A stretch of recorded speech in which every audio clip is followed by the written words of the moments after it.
Welcome to Truth and Life Urban Ministry, where faith and activism meet. Here's your host, Brother Leon, prophet to the streets and pastor to the people.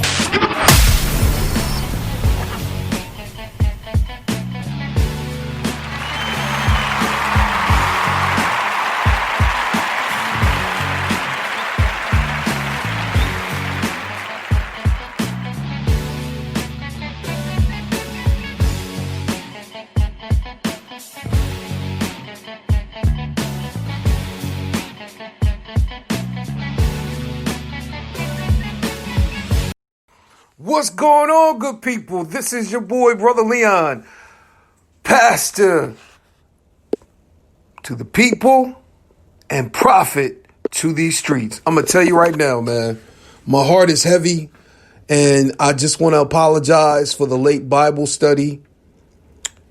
I've had mixed emotions, and I've just been asking the Lord to just help me during this time, because right now,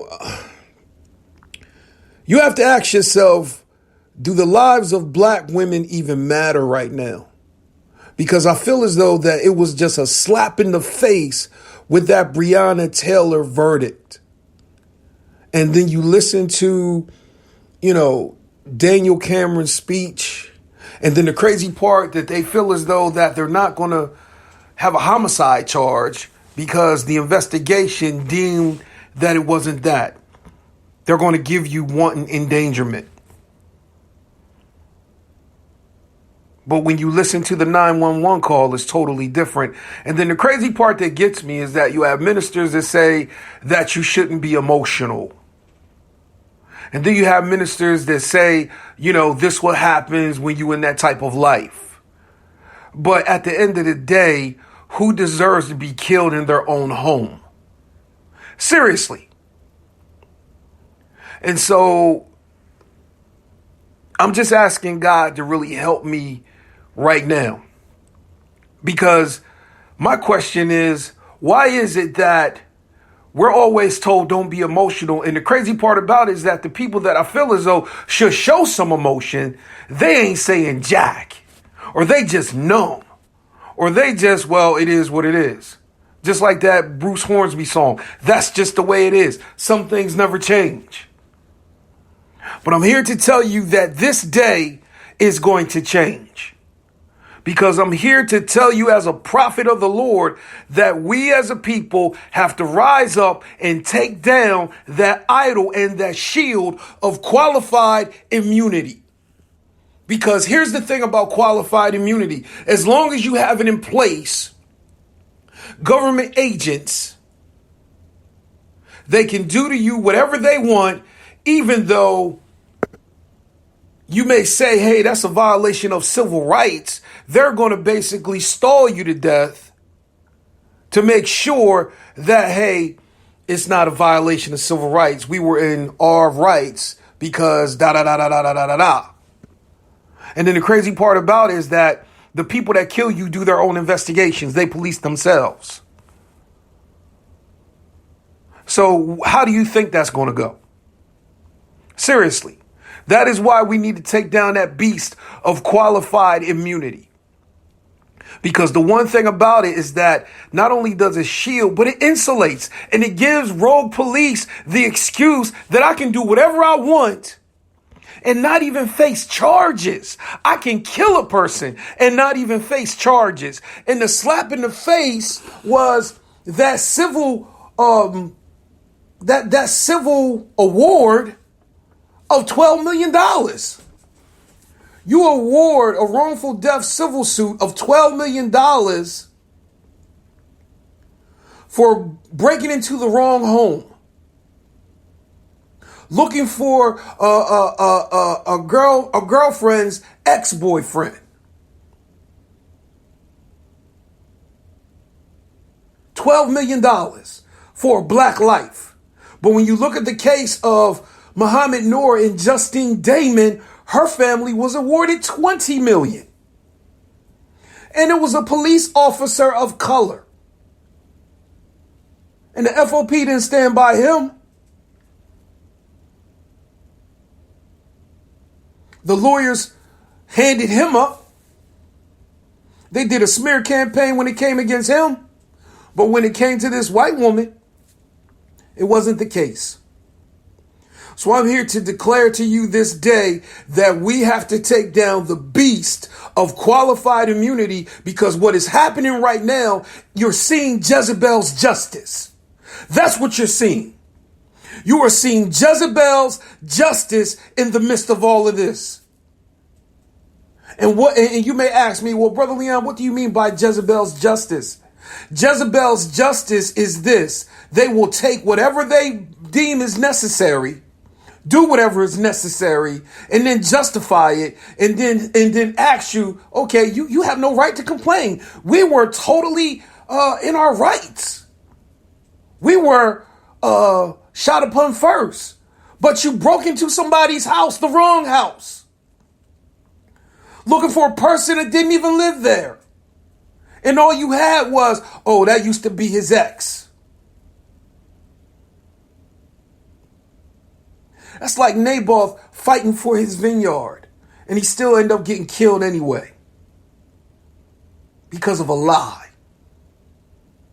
And that's what happened here. This was a travesty of justice. So I want to give you some scriptures, and then I'm going to ask some questions. I'm going to play some clips, and we're just going to go into this thing. Luke chapter 11, verse 34. The light of the body is the eye. Therefore, when thine eye is single, thy whole body also is full of light. But when thine eye is evil, thy body also is full of darkness. Take heed, therefore, that the light which is in thee be not darkness.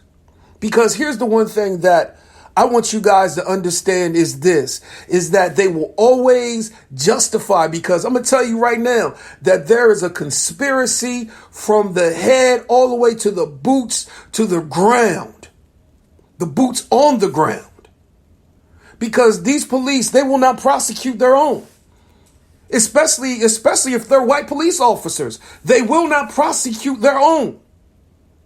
And it's a sad shame that I have to say it, because the one thing that I want you guys to understand is this, is that badge is an idol, just like the FOP is an idol too.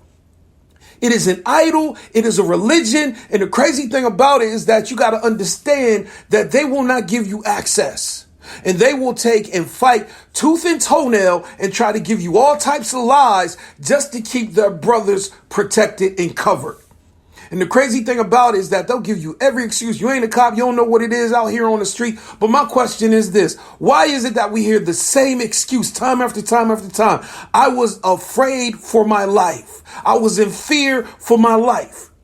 Why is it that we always have to hear he should have complied? Why is that? So in other words, a cop can come into your home and kill you and still be justified. And I always thought that you had the right to defend yourself in your home.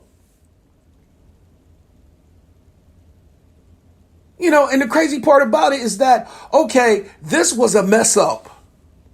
It was definitely a mess up. Somebody should have known that, hey, those two are not together any longer. Somebody should have known that. But then you hear some of these guys, you know, I just want to know, man, hey, who signed off on the warrant? Who signed off on logistics? Who did the investigation? Why is it that you had to have extra people on that night? Seriously. And so here's the one thing that I want you guys to understand is this, is that the light of the body is the eye. And what you got to understand is this, is that when it comes to people of color and color communities, you got to understand that they view us in a different light. They view us in the light of darkness because of everything that has been said against communities of color. We have to police these niggas this way because this is the only way that we're going to turn this thing around. And the crazy part about it is that when you look at communities of color, they are heavily policed, and yet the crime doesn't go down.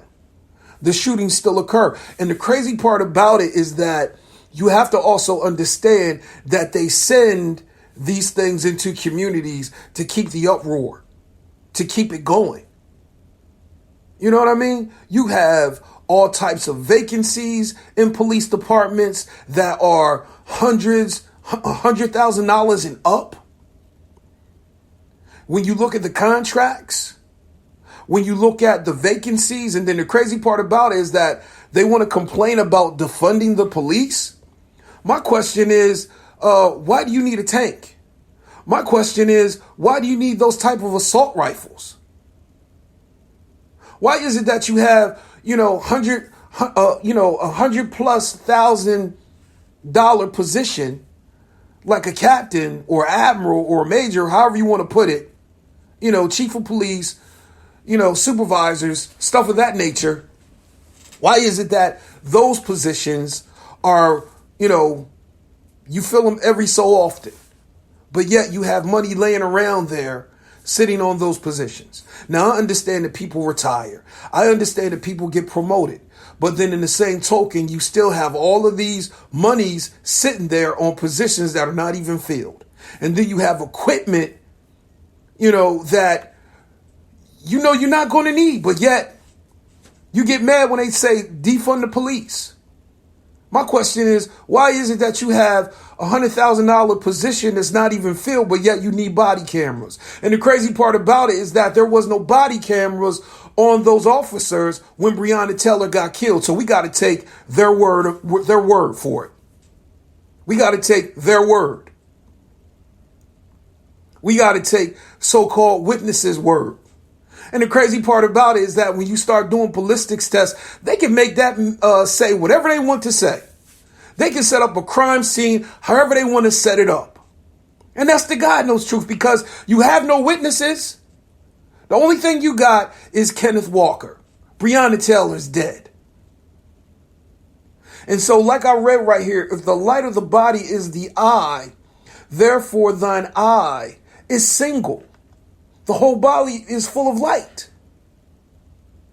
When it comes to different communities, the body is single and it's full of light, and you begin to see how people are supposed to be treated. How is it that teenager, Kyle Rittenhouse, can hold up his hands and no police rush him or even shoot at him, but yet Jacob Blake is grabbed from the back and shot 7 times? Philando Castile complied with police and still is shot. Tamir Rice is shot in the park in less than 3 seconds. Eric Garner begs for his life. I can't breathe.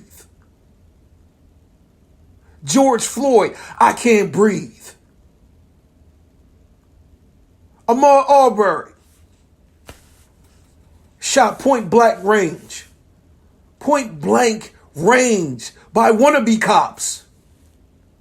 And the crazy part about it is that people still don't believe that there is not a problem with our justice system and our justice department. But I'm here to tell you this day, they are not going to prosecute their own.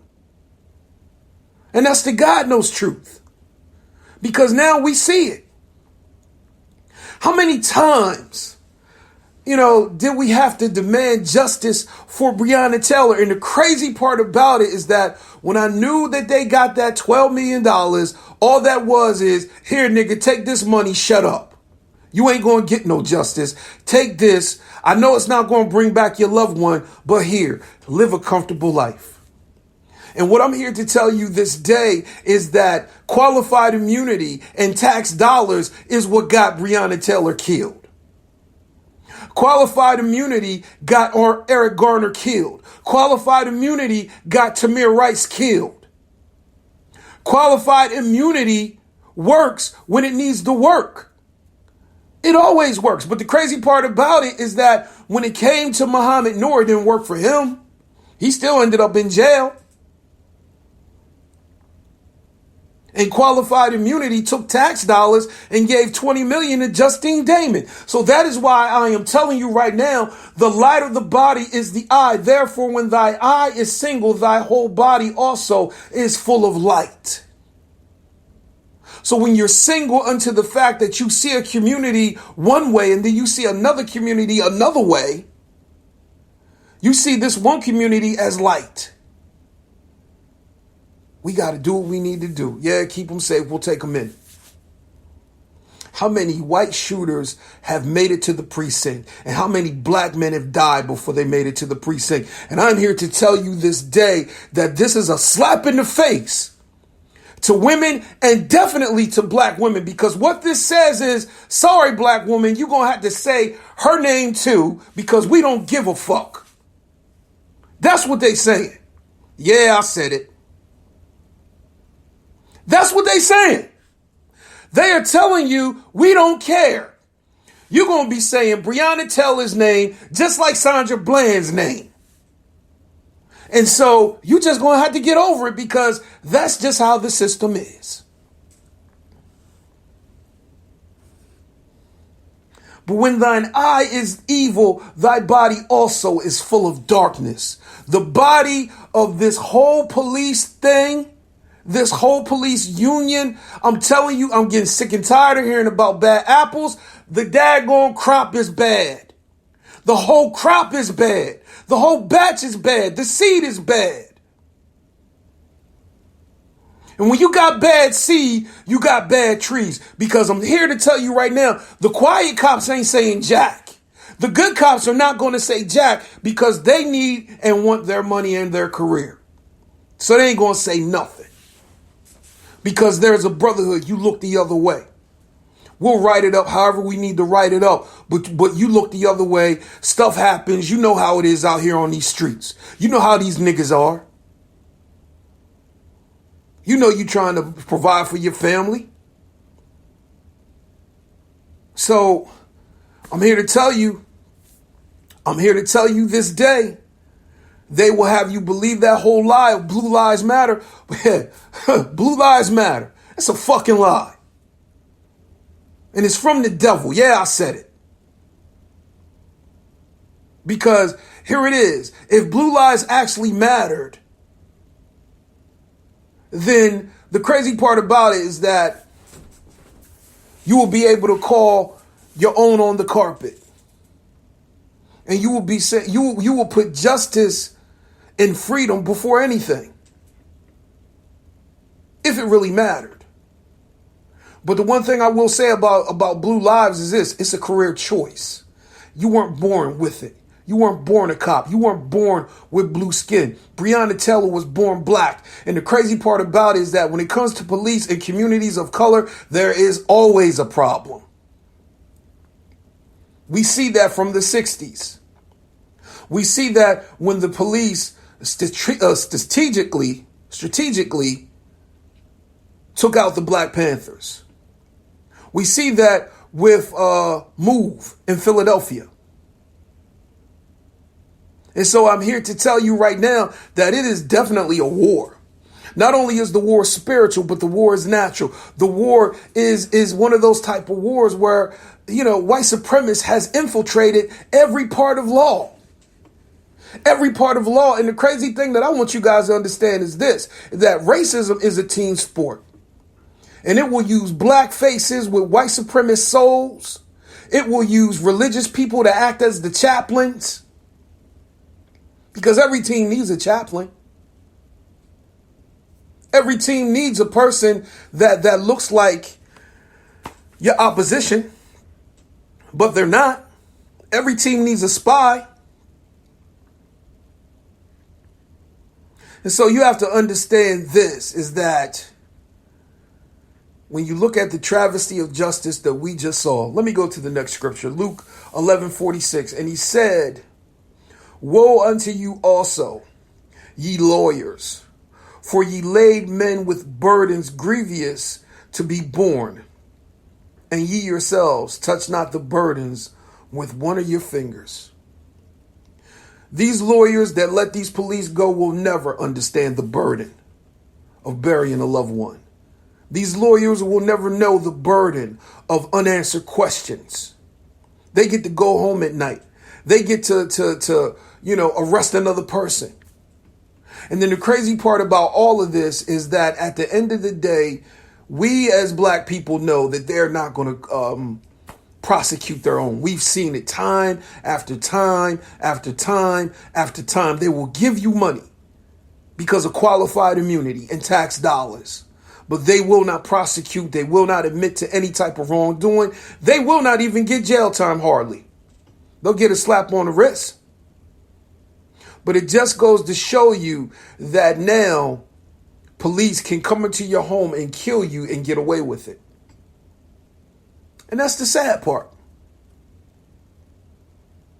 And these are the burdens that these so-called lawyers will not even touch. And so you guys may be saying, well, Brother Leon, you taking that whole lawyer thing out of context. That's not what it means in the Bible and the New Testament. Those lawyers were different. I'm using lawyers in this context. Yes, I know it was those who studied the law, who studied the laws of Moses. I know that. But I'm using it in this context. Luke 11:52. Woe unto you lawyers, for ye have taken away the key of knowledge. Ye entered not in yourselves, and them that were entering in ye hindered. So every time you begin to protest, the crazy part about it is that you always have people that say that peaceful protests shouldn't go into rioting. I look at it like this: a police stop should never go into a murder. And the crazy part that I want you to see is that rioting is the language of the unheard. People are tired. And I'm not going to lie, man. You could try to sit up here and say I'm anti-white, I'm anti-police, I'm anti-racist. That's what I'm anti. I'm anti-racist. I'm not anti-police. We need police. But what we don't need are these rogue police. We don't need these rogues on the street. We don't need white supremacists with a badge on the street. That's what we don't need. And here's my personal opinion. If you are going to police predominantly communities of color, you need to have police officers that represent that community. And that's the God knows truth. But you have heavily policed communities by white officers who do not even understand the community. And that's the God knows truth. They live outside of the community. And so I'm here to tell you this day that things are going to change, because justice is going to begin at the house of God. And not only the house of God, the White House, also the police stations, because people are getting tired. And God is raising up prophets. God is raising up activists that are going to speak against this qualified immunity, because it's a beast. It's an idol. It's an idol that insulates. It's an idol that they worship. It's an idol that they can trust in. And I'm going to say, just like what Dick Gregory said, do you love your family more than you hate me? Because when you start having to have these cops come out their pocket, I guarantee you that stuff going to stop. Same thing with the elected officials. When you start having to pay back out of your own pension, out of your own funds as part of settlement, then I guarantee you it's going to stop. I guarantee you that. Because the crazy part about it is that it was tax dollars that got Breonna Taylor killed. And it was tax dollars that gave her family $12 million, and she's not even here. And the crazy thing that we see today is that when it's a black woman, it's 12. When it's a white woman, it's 20. And you can sit up here and say I'm race baiting. You can sit up here and say I'm playing a race card. No, I just want people to wake up, because we have to see that justice is not blind. Justice has given itself over to Jezebel. And you have Ahabs, you have prophets, you have priests that will operate under it, because what it does is it takes, it eats, it wipes his mouth and said, I have done nothing wrong. I don't care about people. I just care about me. I just care about mine. And I'm going to protect mine. Because when you look at Jezebel, there were people that ate at her table. How many people are eating at Jezebel's table, and you look at her justice? How many lawyers has the Jezebel justice has? Many lawyers, many police. because they getting fed and they eating good. They eating better than these daggone drug dealers that they sworn to take off the streets. And the crazy part about it is that when you look at the conspiracy, all they going for is the dealers on the street corner. They ain't trying to get the people that ship that stuff in. They ain't trying to go down to the docks. They ain't trying to catch it overseas. Because I look at it like this. As long as you got things happening in the community, you can ask for a contract upgrade every contract negotiation period. Every 2 to 3 years or 4 years, however their contracts are. As long as crime is happening, as long as this stuff is happening on the street, I can ask for more money. I can ask for more money, because we still got crime, and now you mix crime and COVID together. Oh yeah. Oh, we gonna get paid. Because now we can harass people about not wearing a mask and going in and having large gatherings. But we ain't willing to do that to the churches that are fighting to be open. You know what I mean? Very rarely do you see cops beating up those white evangelical churches and even black churches. But they beating up on our black sons and daughters on the street, hanging out on the corner. They doing that. And this is what I mean about the church being active and being vocal. Because it starts with us. If we begin to go out here and protest against it, then, hey, we need to get politicians that are going to protest against it. Because not only do we need leaders of faith who will also convict leaders in the community. And what I mean by convict is stir up a compassion, stir up a passion, stir up a conviction that will get them inspired, that will get them to a place where they're going to act on it. And not be bought. Because I'm going to tell you, man, they have the tendency to quiet people with money, quiet people with prestige, quiet people. But I'm here to tell you that there's going to rise up a person that will not be bought, that will not be silent, that's going to continue to protest and speak out on these issues and on these people. Because for too long, we have been quiet. For too long, we have been forgiving. For too long, we have forgotten. But I'm here to tell you this day that day ends in the name of Jesus. That day ends. And you can talk about me, say whatever you want about me. I don't care. Because I'm passionate about my people. I'm passionate about the community. And some of you guys, I question you. Because you can sit up here and talk in tongues and say, let's pray, and say, man, we need to have the spirit of reconciliation. There will be no reconciliation. There will never be no reconciliation until there is recognition. You can't reconcile with a person that doesn't deem you as an equal, that doesn't recognize you as human. Why do you think they kill us the way that they kill us? They kill us twice. They kill our bodies, then they kill our reputations, our names. They kill that. They kill our communities when they label us. You're not even a name anymore. You're a rap sheet. And that's what we got to begin to see and understand with what is happening here. They did it with Muhammad Noor. They did a smear campaign on him, then say jack about Justine Damon. They ain't bring up her criminal background.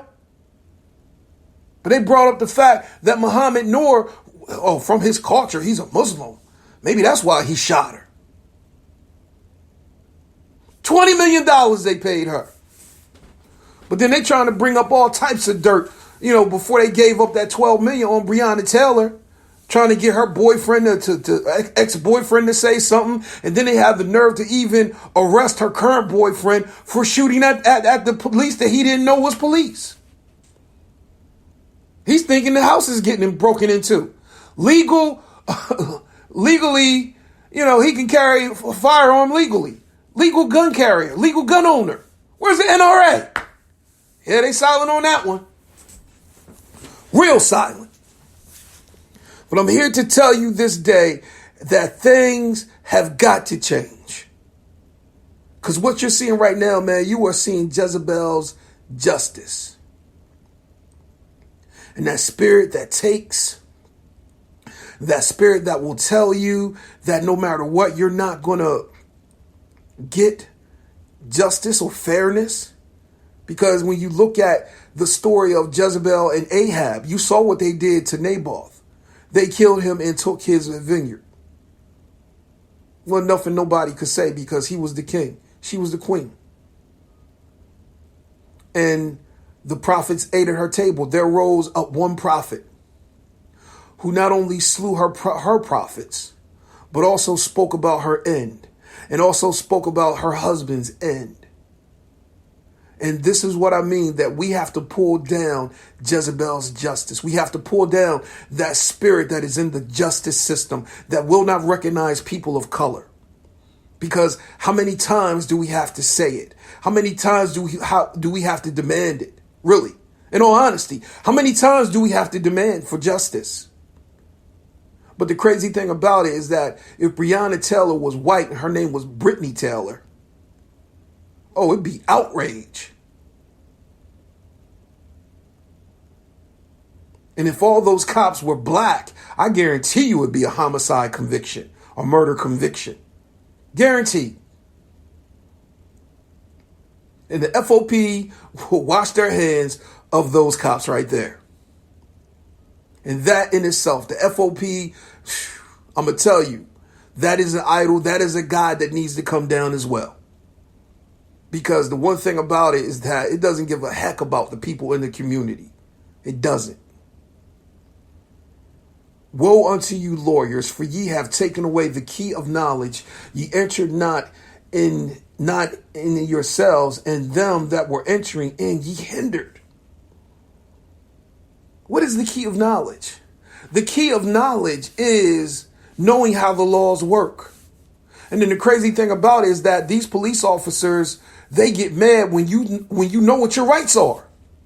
And you start quoting your rights and saying that you don't have the right to be searched illegally. Get mad when you know your rights, when you know the law. And then you want to hinder me? You want to say, hey, we're going to call a drug dog to sniff your car. And in the meanwhile, they planting stuff because they just got pissed because you didn't give them permission. And the crazy part about it is that you got these unlawful stops. I remember one time I was a victim of a jump out squad. And the crazy thing about it is that the jump out squad, they came out of an unmarked van and they can go wherever they want to go, do whatever they want to do without impunity. And I was just going to get Chinese food. And it was black people in the Chinese restaurant. And guess who they checked? All the black people, not even the Koreans. Just us. And this is what I mean when we buy into and they buy into that whole label of nigger, because it was a black mayor that instituted that. And the crazy thing about it is that you have these towns that have same problems. They bring in, like my town, we bring in a police officer from a big city thinking he's going to solve our crime problem. No, he's not. The reason why he's not going to solve the crime problem is because, number one, you got to understand this. As long as you keep the crime on the streets, we can still get money from the federal government. So now, solve it a little bit. Make it look like that you're doing something, but it's actually nothing. Because, we don't want to be unemployed. But then in the same token, we can't have gross negligence either. We can't have that either. So make it look like that you're doing something when it's actually nothing. Just like our governor signed a law against chokeholds unless the officer's life is in danger. Yeah, you done gave us something, but it's actually nothing. Because how many excuses can an officer use now? He has an extra one. I was in fear for my life. I thought my life was in danger, so I choked him out. Even though I was behind him and my partner was on his right hand. He couldn't get up, so I choked him out. I weigh 175 pounds. My partner weighs 215 pounds. Nah, this dude wasn't getting up. Not unless he got strength like Superman. And the perp happened to be 135 pounds. Wet. How many excuses, man, have we heard? How many excuses?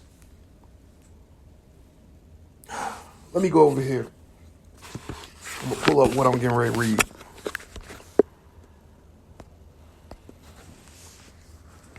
And the word, Lord help me. And the word of the Lord came to Elijah the Tishbite, saying, Arise, go down to meet Ahab, king of Israel, which is in Samaria. Behold, he is in the vineyard of Naboth, whither he is gone down to possess it. And thou shalt speak unto him, saying, Thus saith the Lord, hast thou killed and also taken possession? And thou shalt speak unto him, saying, Thus saith the Lord, in the place where dogs lick the blood of Naboth, so shall dogs lick thy blood, even thine. And Ahab said unto Elijah, Hast thou found me, O mine enemy? And he answered, I have found thee, because thou hast sold thyself to the work, to work evil in the sight of the Lord. There it is right there. Thou hast sold thyself to work evil in the sight of the Lord. Because you got to understand that these people, they will not prosecute because they sold themselves. They sold themselves for position. They sold themselves for power.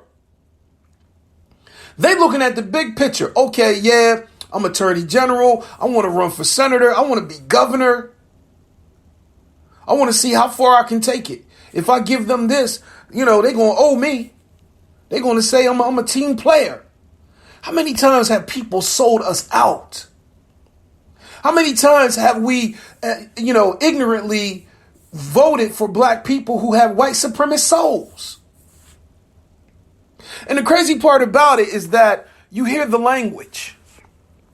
And then these are the same people that get mad when you call them Uncle Tom, Coon, Sambo, all these type of derogatory names. But my thing is that no, look at the pattern. Because I'm here to tell you is that black privilege can be weaponized.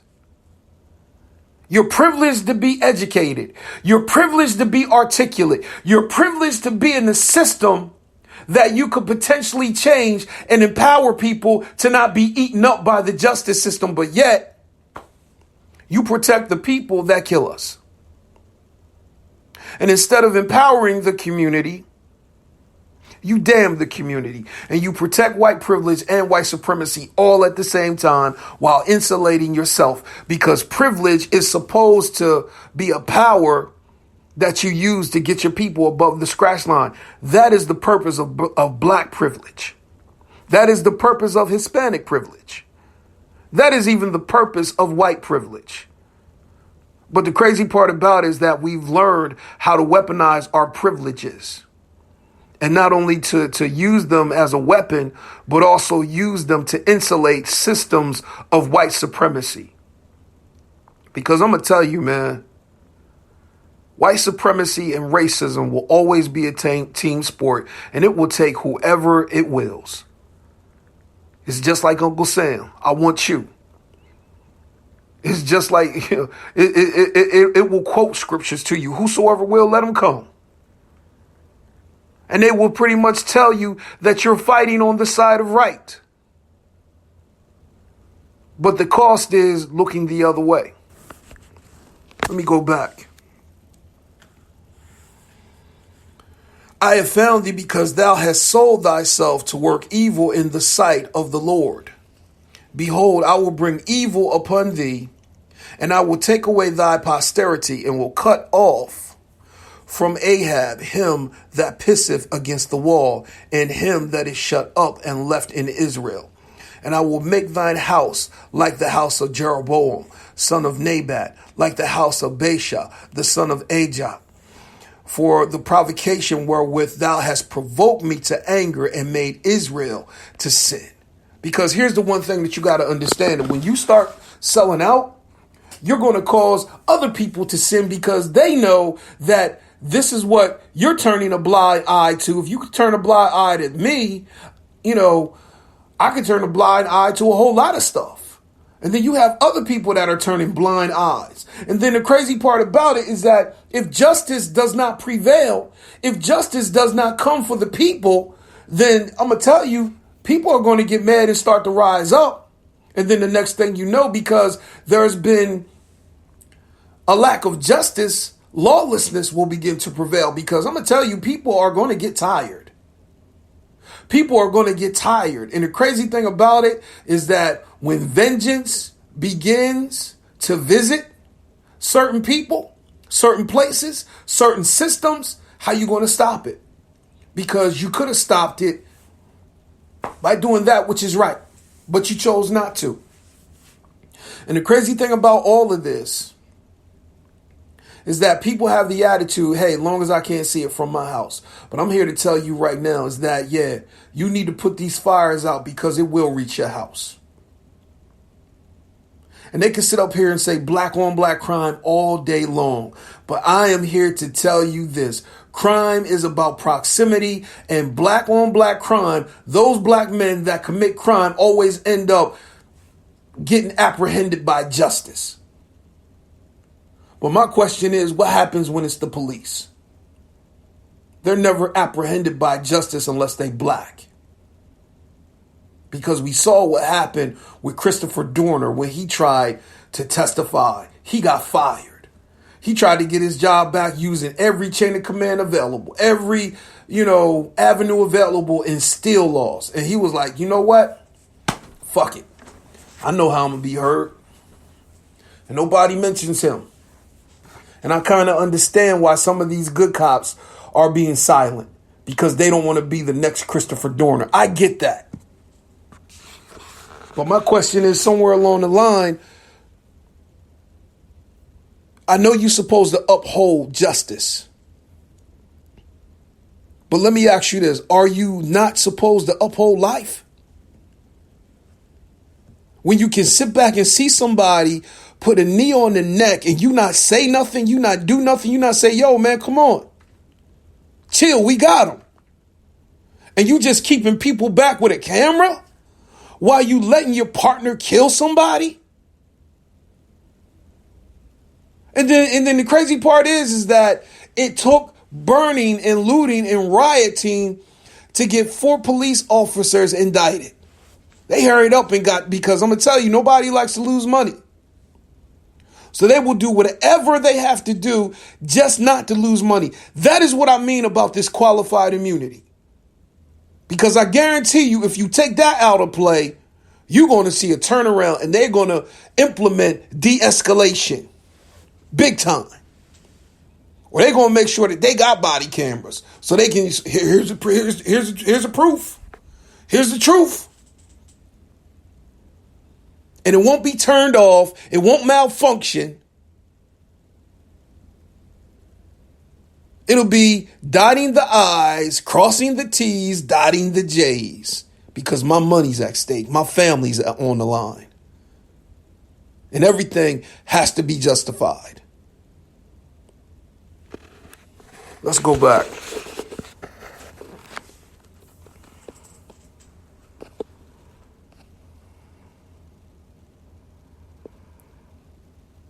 Oh, my Lord. And of Jezebel also spake the Lord, saying, the dogs shall eat Jezebel by the wall of Jezreel. And him that dieth of Ahab in the city, the dog shall eat. And him that dieth in the field shall the fowls of the air eat. But there was none like unto Ahab, which did sell himself to work wickedness in the sight of the Lord, whom Jezebel his wife stirred up. And I'm going to stop right there.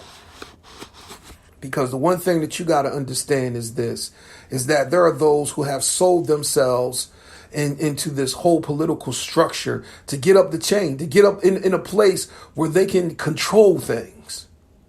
Because it's not about justice anymore. It's not about making communities safer anymore. It's how fast can I get up the ladder? Because it's about control.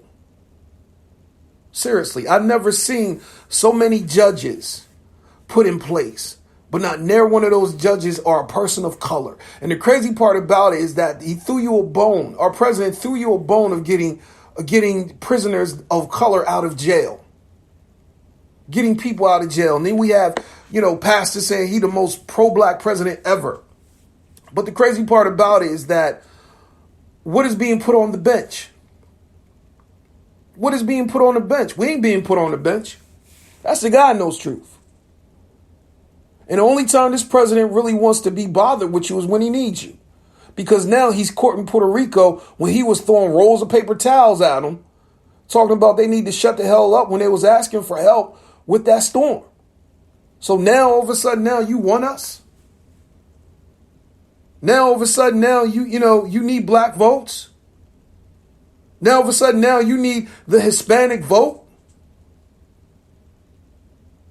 I'm going to tell you, man, do not give in to the lie. Because we've been doing that for too long.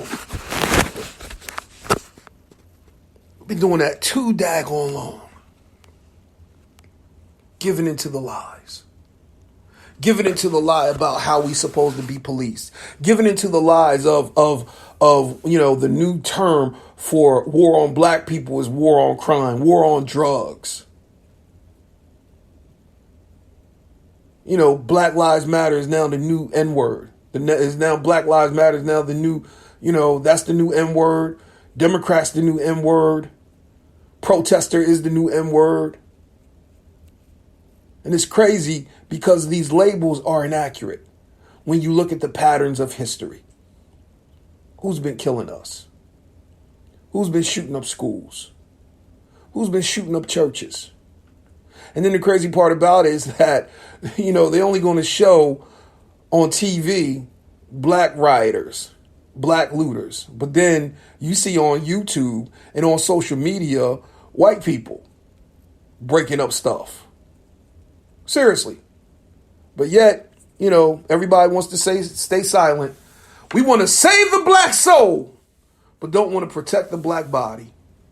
We're going to take our white mega church and go into these neighborhoods because they need Jesus. But then don't even want to address the issues in that community, such as racism, such as police brutality. And the crazy thing about it is that you go into a community and you're not even connected. You get to go back home to your suburbs. You get to do that. And then you had the nerve to say, oh, you ain't got to worry about that. Everything going to happen. God's going to take away the racism when we all go to heaven. But I got a whole lot of living to do right now. I got a whole lot of living to do right now. And if you ain't willing to talk about it from the pulpit, if you're not willing to talk about it in the cell group, then why should I be here? Why are you even here in my neighborhood? Especially if you ain't going to address it. Why is it that you want me to come to these rallies supporting police, but yet these same police are the ones that kill me?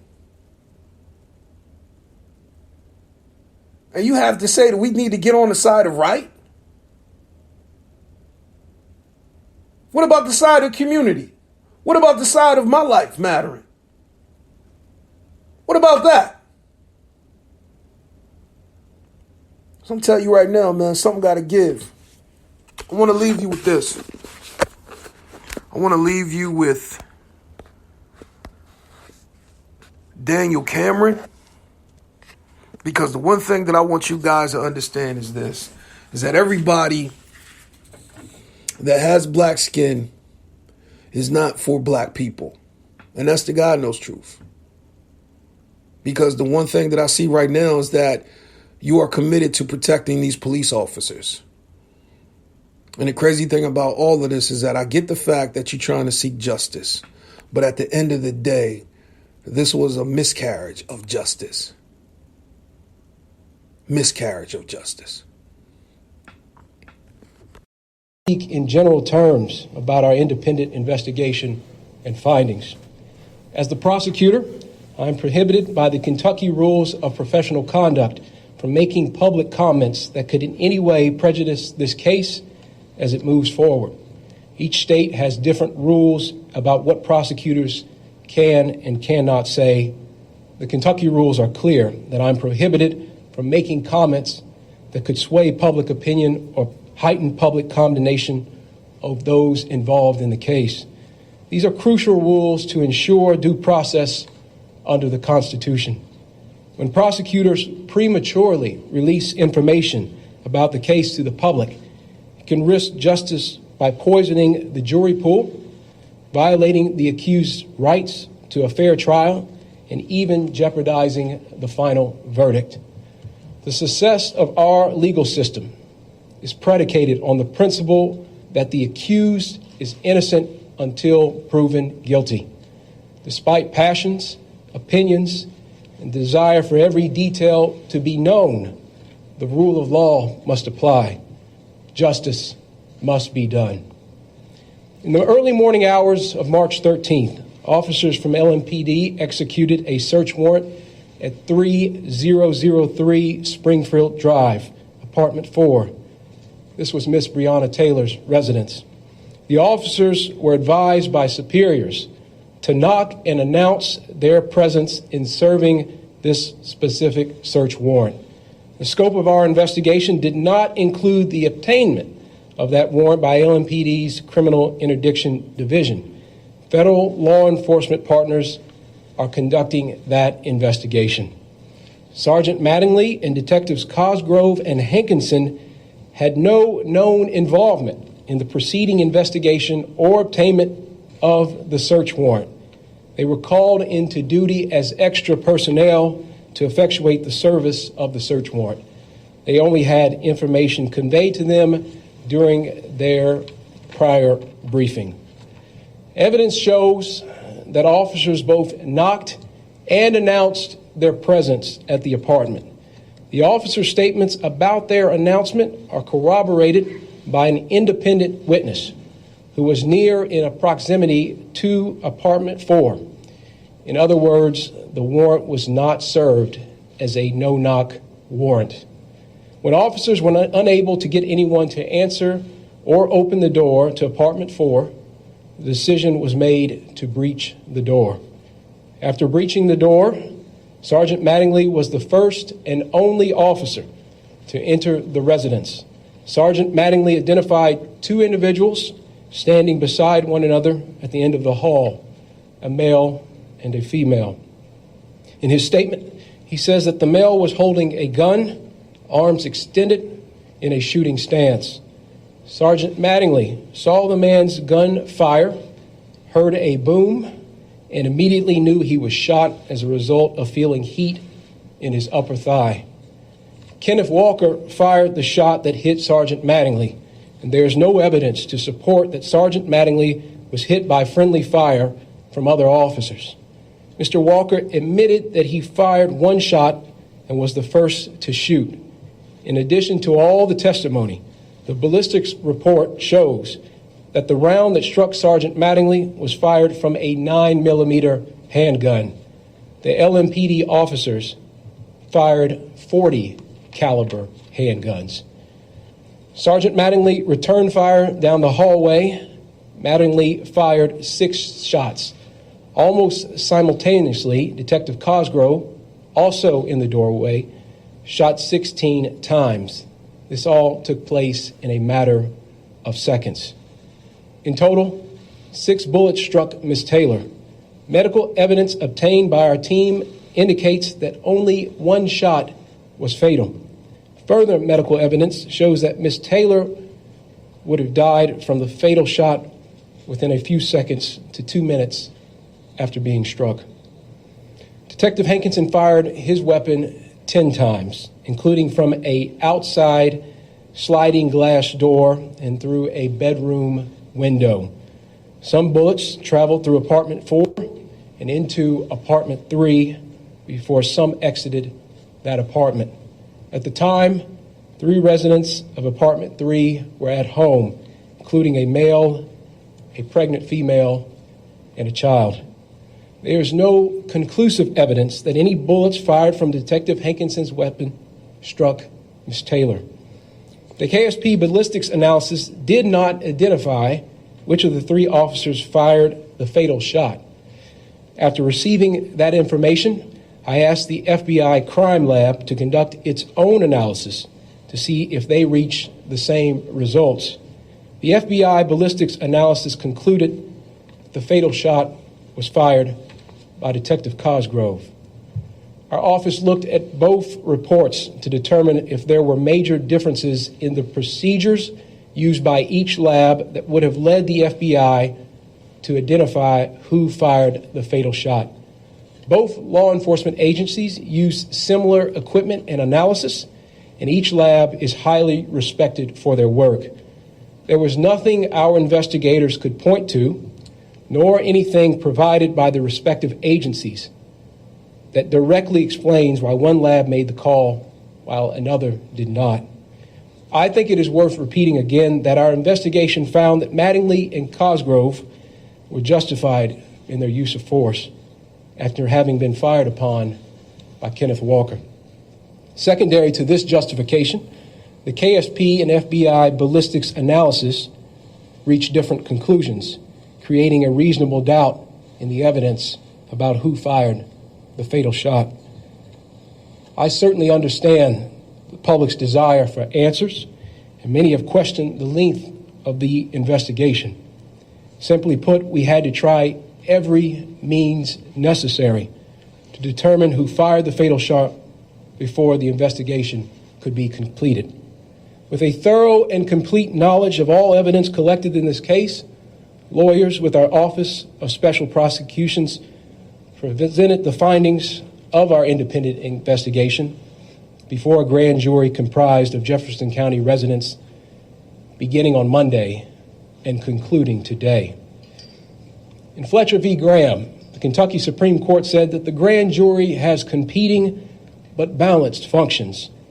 On the one hand, its purpose is to investigate allegations of criminal conduct and determine if there is probable cause to believe that a crime has been committed. On the other, the grand jury serves to protect the public against unfounded criminal prosecutions where probable cause is lacking. The grand jury is unique in our criminal justice system because it operates independent of the court and the prosecutor. The hallmark of the grand jury is its independence from outside influence. This independence is necessary to ensure that justice is done both for the victims and for the accused. After hearing the evidence from our team of prosecutors, the grand jury voted to return an indictment against Detective Hankinson for 3 counts of wanton endangerment for wantonly placing the 3 individuals in apartment 3 in danger of serious physical injury or death. The charge of wanton endangerment in the first degree is a Class D felony, and if found guilty, the accused can serve up to 5 years for each count.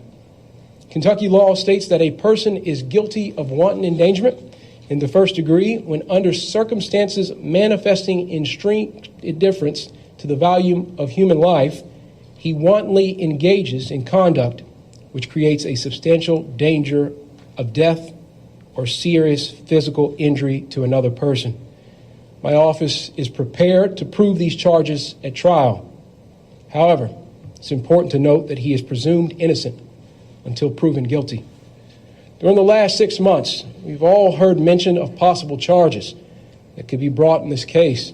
It's important to understand that all the charges that have been mentioned have specific meanings and ramifications. Criminal homicide encompasses the taking of a life by another. While there are 6 possible homicide charges under Kentucky law, these charges are not applicable to the facts before us because our investigation showed, and the grand jury agreed, that Mattingly and Cosgrove were justified in the return of deadly fire after having been fired upon by Kenneth Walker. Do you hear that? Seriously, do you hear that? And I'm going to tell you, man, this is what I mean when I say we have to take down this qualified immunity. Here is what qualified immunity is.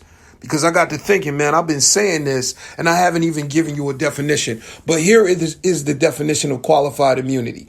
In the United States, qualified immunity is a legal principle that grants government officials performing discretionary discretionary functions immunity from civil suits unless the plaintiff shows that the official violated clearly established statutory or constitutional rights, which a reasonable person would have known. And so the crazy thing that I want you guys to understand is this, is that they will prolong all types of stuff to make sure that it says, that it reads, that it proves that your civil rights were not violated. This is why we need to get rid of qualified immunity. And that's the God knows truth. And, as for, the Attorney General, Daniel Cameron, it is what it is. So I'm not going to lie. If you guys saw the NRC, the RNC, the Republican National Convention, you got to understand that he gave his speech there. And this was during the time the investigation was going on. So you got to understand where he lies. And that's what I mean when I say that racism is a team sport. Let's go back to scripture because I want to give you this. And when Jehu was come to Jezreel, Jezebel heard of it, and she painted her face and tied her head and looked out a window. And as Jehu entered in at the gate, she said, had Zimri peace, who slew his master? And he lifted up his face to the window and said, who is on my side? Who? And there looked out to him 2 or 3 eunuchs. And he said, throw her down. So they threw her down, and some of her blood was sprinkled on the wall and on the horses, and he trode her underfoot. And when he was come in, he did eat and drink and said, go see now this cursed woman and bury her, for she is a king's daughter.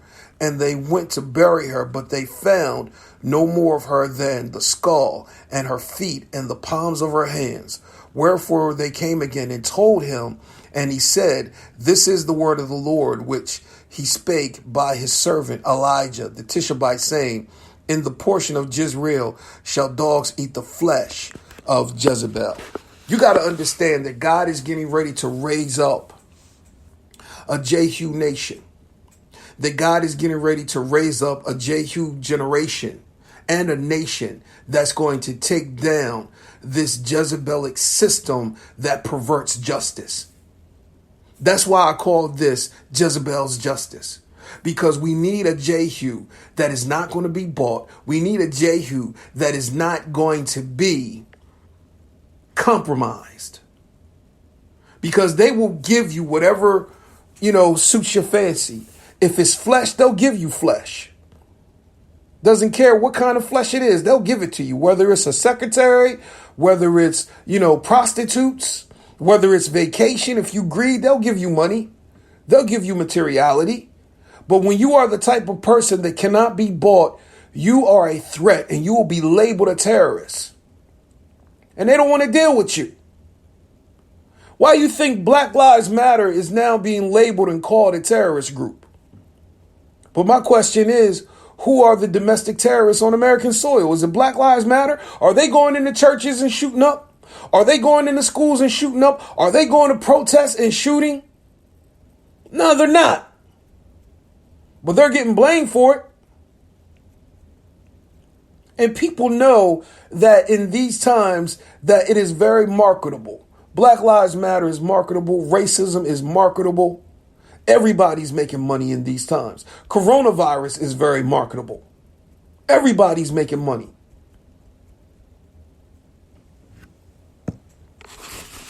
And so you got to understand this, is that it was the voice of the prophet. God gave him, say, hey, this is what I want you to do. God spoke to the prophet empowered and imparted into Jehu the word of the Lord, the power of prophecy.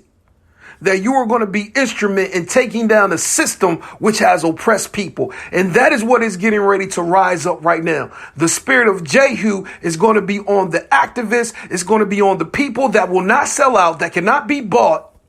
And it's going to be a nation of people. A nation of people. A nation of prophets. A nation of priests. And a generation that will take this whole thing down. Because they're getting frustrated. Because we're starting to see that even when we protest, we still can't demand justice. We still can't get justice. Her picture was put all over the place. And this is what happens. And then you want to give out $12 million? And this was worse than what happened to Jennifer Damon. Yes, I mourn the life of both. But this was totally worse. And all you could offer was $12 million? What is that saying to us? What is that saying to the black community? What is it saying to black women?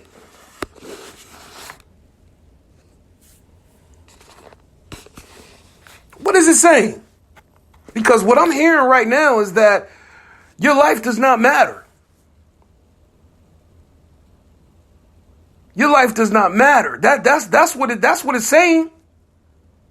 And the crazy part about it is to be conscious in this season, to be woke in this season. It's almost like you have to be angry, and then in the same token, you also have to be like, you know what? I'm not even going to pay attention to certain things. I can't afford, to let my anger get me into a place because I see people's ignorance. You're definitely going to have selective blindness. You're definitely going to have selective deafness when you hear some of the stuff that people say, when you see some of the things that people do. And then they try to justify it. Or then they try to play themselves off like, I'm not racist. I just want what's right. But I'm going to tell you, man, there's a difference between the way that justice is down south and the way that justice is up north. Racism down south, racism up north. And all it is a castration. And just like James Baldwin said, it's the way that they castrate you. Whether they do it the southern way, whether they do it the northern way, it's still castration. So we got to begin to see what it is. I want to leave you with Kenneth Walker's 911 call. 911, Operator Harris, where is your emergency? I don't know what is happening. Somebody kicked in the door inside my girlfriend. Okay, where are you located? I'm at 3003 Springfield Drive, apartment 4. 3003 Springfield Drive, apartment number 4? Yes. Oh my God. Okay, how old is your girlfriend?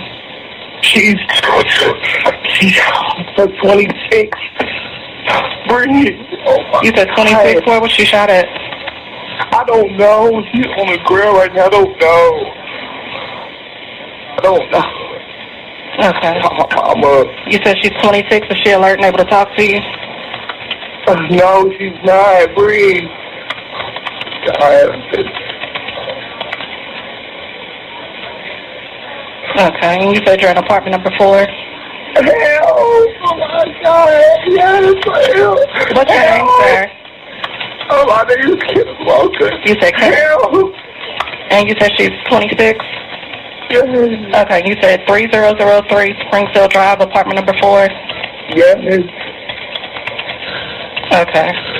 Can you check and see where she's been shot at? I can't know the stomach. No, Okay. Is she alert and able to talk to you? No, breathe. Okay.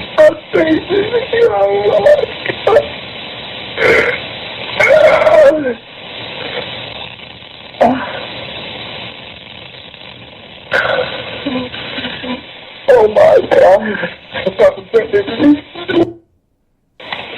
Oh my God. you get her turned over on her back?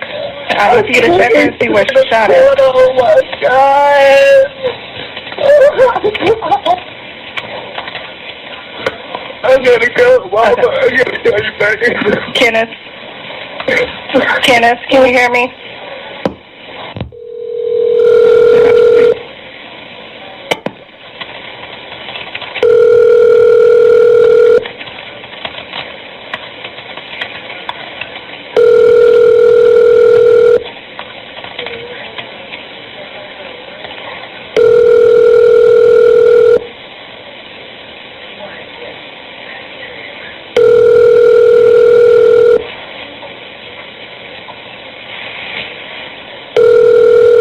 You have reached the voicemail. There are 27. This is why we got to do what we got to do. I'm going to tell you that right now. Because that don't make no sense to me. That's the God knows truth.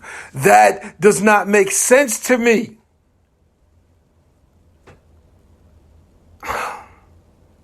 I'm telling you, man, if this ain't a wake-up call, because I ain't going to lie, I actually thought that George Floyd would be the last. I'm serious. I thought that George Floyd would be the last. I thought that Breonna Taylor would get justice. That she would get what Sandra Bland should have got. That she would get justice. But yet, here we are. We're going to have another march, another protest. We're going to have her name on shirts, hashtags. And then the crazy part about it, because of the beast of qualified immunity, they know that they can keep on doing what they do because y'all just going to have to take it. And eventually, we'll go on with our lives. You'll forget about it. And the person that died will just be a memory. But yet, we paid them with qualified immunity. We paid their family, so they're good. And then you'll have talk show hosts talking about, oh yeah, they probably want to spend it on crack. Because that's what they do. They kill us twice. And it's a shame. Because the crazy part is, man, you kill my body. And like I said earlier, you have the audacity to kill my name. When you have truth and life, you have freedom. Follow Truth and Life Urban Ministry on iTunes, Spotify, and iHeartRadio. Like, share, and subscribe to Truth and Life Urban Ministry.